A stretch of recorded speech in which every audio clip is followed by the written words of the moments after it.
Well,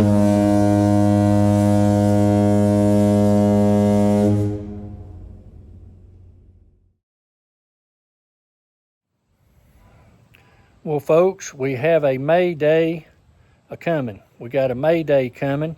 It's going to follow some information that we've got, but we have another May Day. You folks know we don't put a May Day out unless it's an emergency, and this one is coming out. We're going to have a May Day for food, and that information is going to be following in the video. The truth shall set you free. Ain't that what the Bible says, folks? And the truth is what they are absolutely scared to death of.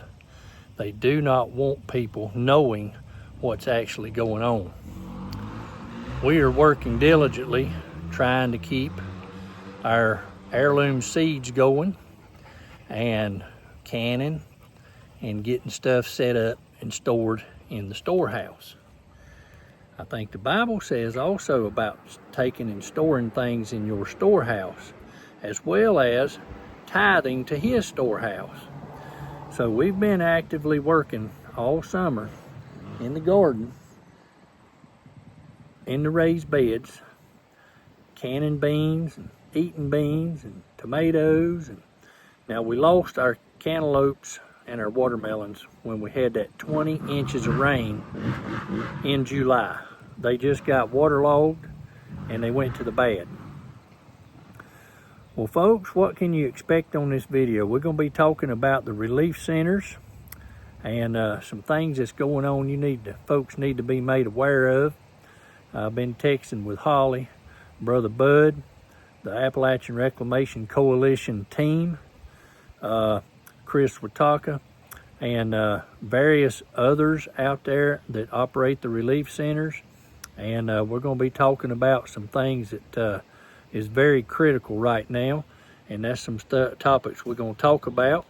But we're going to start our video here, and we just want to give you folks an idea of what was going on. If you're not a subscriber, we got a ton of you folks that watch the channel, but you're not a subscriber. Hit the subscribe button, help it out. That way the truth can continue to flow on, and we can expose what's going on. These insurance companies hate this channel. The politicians hate this channel. The weather manipulators hate this channel. And anybody that is against or for the CC, they don't like this channel because they don't like the truth being exposed to what the true agenda is and what they're trying to do to obtain the agenda. And we got a lot of good stuff coming up.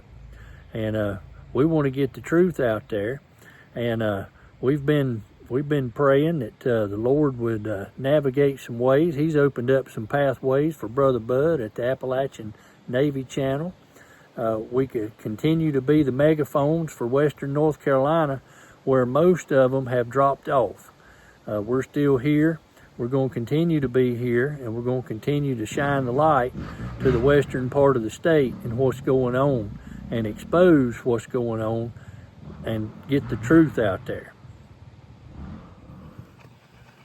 Well, folks, I can tell you we must be doing some damage to the agenda that they want to portray, and that is they're unsubscribing people left and right. They're also shadow banning the channel, so that the videos can't get put out. They do not want people to know the truth. And you know how they do if they don't want you to put out the truth. They put a gag order on you, or shadow ban you, or unsubscribe your subscribers.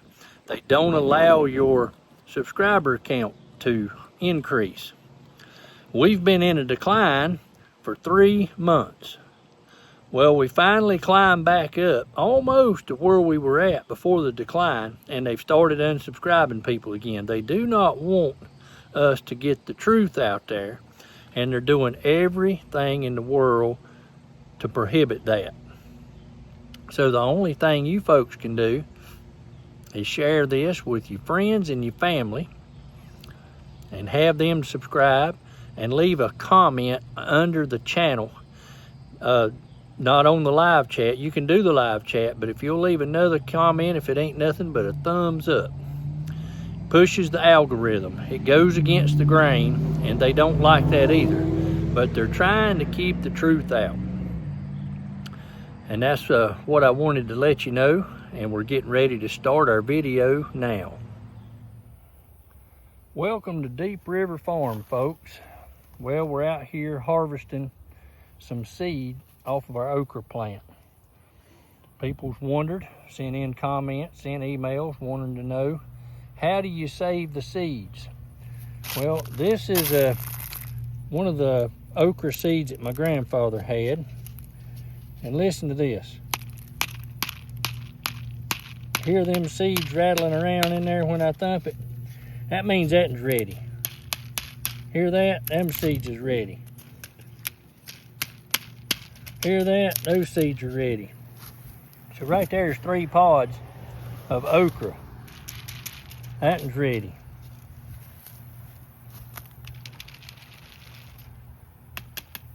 That is ready. So that's all you got to do is identify them. When they're ready like that, you can hear them vibrating in the stalk. Hear that? That is ready. I know that is ready. You can hear them falling out. So that's what we're doing, folks. We're out here. We've let the garden go. We've got everything we could get off of it. And we're out here harvesting seeds. And then we've got a late tomato plant coming on here. If the spraying don't get it from above, we'll get some late tomatoes coming in here. Now, while you're out here harvesting seeds, folks, you want to go ahead and pull up any of your weeds. So you don't want to let this stuff like this go through the winter and getting itself a chance to take hold in your beds. Your birds sit out here and send in stuff like so. And that's stuff you don't want taking root in your beds. You want to go ahead and get rid of it. So while we're out here getting seeds, we're going to go ahead and pull up this mess and be done with it. That way it don't have time over the winter to take root. Now what I've harvested inside the bucket are the rattlesnake green beans. You can see how they've turned black. A time or two when I reached in there to get them, I thought they was a snake. And I drew back, took my sunglasses off, and it was just some beans. But that's what they look like prior to taking them out of the pods.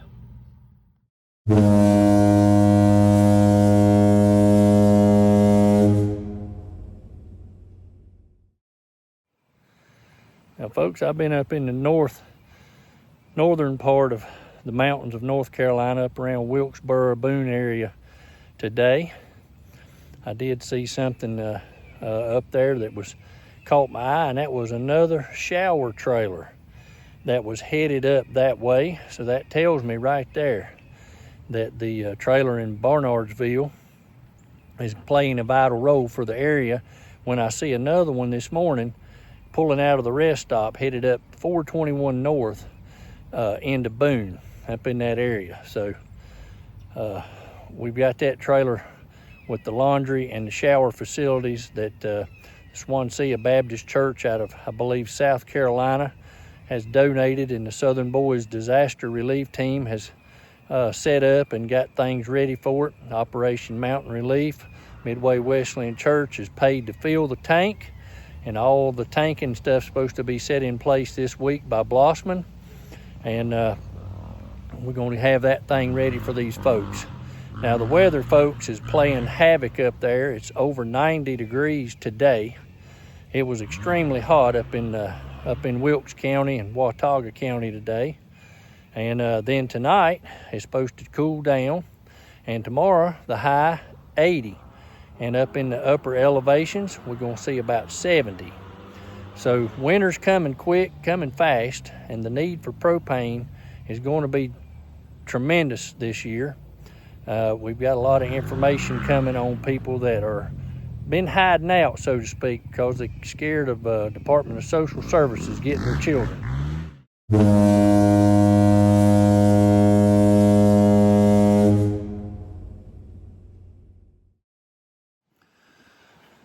those that are operating the relief centers will tell you they're seeing people they've never seen before coming into the relief centers just to get food and water and nothing more. And they're also asking as well for new tents. Their tents are leaking and they're shot. And so now, we thought everybody was out of a tent. We hadn't seen but one, and thought maybe, that one was just an emergency, or maybe was storing supplies. Didn't think anybody was living in that one, but now we're finding out there's a need for more tents. And these folks that are in them, their houses was hit with a mudslide or something. Their bridges are out. They have no way of getting materials over there to rebuild right now until they can get something worked on their driveway to get back up in the hollers. And they're living in tents, and they won't leave their land, and their house is full of mold and mildew and stuff like that. And they've been afraid to come out because they don't want their children taken. Ain't that something, folks? That's how resilient the people of Western North Carolina are. These folks are trying to protect the children that they have, and they've been hiding out. They've been eating on stuff they had grown, things they had killed, and so forth all this time, but they have depleted their stock. So now they're showing up, and they're needing help.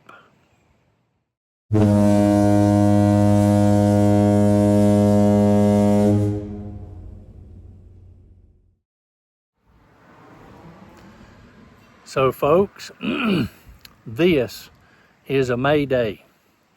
May Day for food. We need some food real bad. The only relief center that is still well stocked is B-Log. If you will look under the description of this video, you're going to see description. There's going to be a few lines, and you're going to see a little word that says more. Click that more and access the list of relief centers. May Day for food. Holly has all the registries up to date. What you see is what the directors of the relief centers have asked for. May Day for food. These people are trying to stock up for the winter and have stuff to eat now. They grew their vegetables all summer. You folks sent in seeds and plants and things to these relief centers. The relief centers grew gardens. The folks that are, coming to the relief centers that were able to has grown gardens. They've harvested those gardens. They've ate off of those gardens. The ones that could have canned off of those gardens and put it up for the winter. But you got to realize they've got to keep that stuff warm, or the jars will explode when it gets cold, because it will get very cold very quick in the mountains. So now they've sent in requests to me, please ask for food. So we don't want to wait until it's bone cold. We want to go ahead and take care of this now so that the relief centers can shelve this food, put it in a place where it's going to stay warm with the heat in those buildings, so that they can preserve this as long as possible. We need non-perishable canned foods and meat. May Day for food. May Day for food. They talked about how well you folks have responded when we put a May Day out. And you have. And we thoroughly appreciate it. And the folks in Western North Carolina that have received this stuff are beyond grateful. They, you talk to them and they talk about this stuff that was provided. They don't even know who you folks are. I don't know who you folks are, but the Lord knows who you are and what you give to His storehouse. And lots of you have give, and you give on a continual basis. Just this morning, I got a request from Brother Bud. He has found a lady that Her father's disabled. She's got an autistic child, and she's single, and she's the only income for the whole house. Well, a tree has damaged the roof and tore it up. No insurance. Imagine that anyway. You know, they ain't going to pay. And so Central Global Methodist Church has stepped up and is going to pay for the roof through the Helping Hands Fund that you folks have been graciously donating to. Her roof cost is going to be $7,800. That was a price that she had received. I tell you folks, without all these donations of support and all this food you've sent in, none of this would be possible. What would happen to these folks? Where would they be? A lot of them would be dead. I can tell you that. They would have froze to death last winter had it not been for the answer to the call of that last November when we did a May Day for heaters. And 4,000 heaters came in. Think about that. They're in need again, and this time it's food. That was the same need they were in the week after the hurricane. And Operation Mountain Relief, Midway Wesleyan Church, Central Global Methodist Church teamed up and got 60,000 pounds of food to the mountains in 4.5 days. Then we started another drive in November. The goal was to get warm clothing, food, and water. We carried a 52-foot long tractor trailer, a church bus, 5 covered trailers, 5 pickup truckloads of stuff to them 4 weeks after that. So folks, the donations y'all have sent in has saved them. And now they're needing food. So folks, check the registry out at each, if it's gone, that may be all that relief center can handle. They only have so much space. But they definitely need canned meats, tuna, that type thing, as well as, black-eyed peas and corn and green beans and any of that stuff that's non-perishable. And keep in mind, folks, these folks don't have power either. So they're having to use their bottled water to cook in because, they can't get power. They can't get a power truck out into the hollers because there's no bridges. And these folks have not made any waves. They've been hiding out, waiting and waiting for the bridges to be put in, and they're not coming. But Appalachian Reclamation Coalition is finding these folks and getting them on a list to get a bridge, and we're getting them put in. But it's taking resources to do this, and it's a time-consuming thing. And we're working with Samaritan's Purse on getting the bridges in for these folks and trying to bypass all of the bureaucracy from the state. Folks, I appreciate you joining me here this evening on Deep River Farm. I'm going to try to get this put out on Saturday night, but every time I put a video, I try to load it. It's taking 10, 12, 14 hours to do, and it just won't load sometimes. Sometimes it goes all night and it still won't load. So we're going to try and see if we can get this put out on Saturday night. If not, it'll be out tomorrow night, Sunday night, for you to see this. And check the registries. They're going to be listed below. I've told you how to get in there and access it. Hit the thumbs up button. Leave us a comment and subscribe. Check your subscription because they're trying to shut us down. Don't want us telling what's going on. Thanks for watching. All of you have a blessed day.